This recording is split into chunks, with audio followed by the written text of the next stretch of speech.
एक छोटा लड़का था जिसका स्वभाव बहुत ही गुस्सैल था। वह गुस्से में किसी को कुछ भी कह देता। लोग उसकी शिकायत लेकर उसके पिता के पास आते। पिता ने लड़के को समझाने और सुधारने की बहुत कोशिश की, लेकिन बात न बनी। पिता उसकी इस आदत से काफी परेशान हो चुका था। आए दिन की शिकायतों और उलाहनों से तंग आ चुका था। एक दिन वह अपने बेटे को लेकर अपने गुरु के पास गया।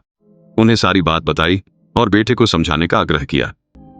गुरुजी ने सोचा, जब इसके इतना समझाने का कोई असर नहीं हुआ, तो मेरे समझाने से भी कुछ होने वाला नहीं। उन्हें एक तरकीब सूझी। उन्होंने लड़के को अपने पास बुलाया और उसे कीलों से भरा एक बैग और लकड़ी का एक पटरा दिया और कहा, जब भी तुम्हें गुस्सा आए और किसी से लड़ने झगड़ने का मन करे, तो एक कील इस पटरे पर ठोक देना। जिस दिन तुम पटरे पर एक भी कील न ठोको, उस दिन इस पटरे को लेकर मेरे पास आ जाना। पहले तो उस लड़के को यह काम पागलपन लगा, लेकिन चूंकि वह भी अपनी आदत से तंग आ चुका था, तो उसने इसे आजमाने की सोची। पहले दिन लड़के ने उस पटरे पर 30 कीलें ठोकी, अगले दिन 20, फिर 15। लड़का धीरे धीरे अगले कुछ हफ्तों में अपने स्वभाव को नियंत्रित करने लगा और कीलों की संख्या धीरे धीरे कम होने लगी। उसने पाया कि पटरे पर हथौड़े से कील ठोकने की तुलना में अपने स्वभाव को नियंत्रित करना ज्यादा आसान था। और अंत में एक दिन आया जब उसे एक भी कील नहीं ठोकनी पड़ी। गुस्से पर उसने पूरा नियंत्रण पा लिया था। उसने अपने पिता को यह बात बताई। पिता लड़के को लेकर गुरुजी के पास गया। गुरुजी ने पटरे को देखा और कहा, अब तुम्हें हर उस दिन एक कील पटरे से बाहर निकालनी है जिस दिन तुम पूरे दिन नियंत्रण में रहते हो और एक बार भी गुस्सा नहीं करते। जब पटरे से सारी कीलें निकल जाएं, तब मेरे पास आना।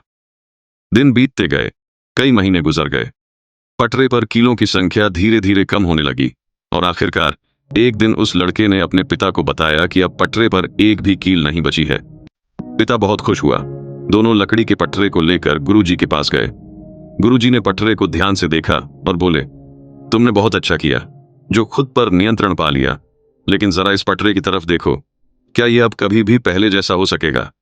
लड़के को बात समझ आ चुकी थी। वह शर्म और अफसोस से नीचे देखने लगा। गुरुजी ने फिर कहा, जब हम गुस्से में कोई बात कहते हैं, तो हमारी बातें सामने वाले पर इसी तरह से एक निशान छोड़ देती हैं।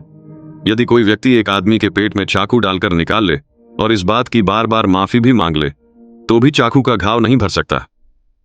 पिता और बेटे ने गुरुजी को शुक्रिया कहा और प्रणाम करके चले गए। यह कहानी लगभग हम सभी की है। जीवन की कठिनाइयों और दुश्वारियों के कारण अक्सर हम अपने गुस्से पर नियंत्रण नहीं रख पाते और उत्तेजना में ऐसी बातें बोल जाते हैं जिससे सामने वाले के मन पर गहरा प्रभाव पड़ता है और हमारी नकारात्मक छवि बन जाती है। हमारे शब्द भी कीलों की तरह आजीवन अपने निशान छोड़ जाते हैं। जीवन में कुछ चीजें वापस नहीं लाई जा सकती हैं, इसलिए हमें हमेशा अपने गुस्से और उत्तेजना पर काबू रखना चाहिए ताकि बाद में पछताना न पड़े। दोस्तों, कहानी अच्छी लगी हो तो लाइक और चैनल सब्सक्राइब किए बगैर मत जाना। मिलते हैं अगली वीडियो में। तब तक के लिए नमस्कार।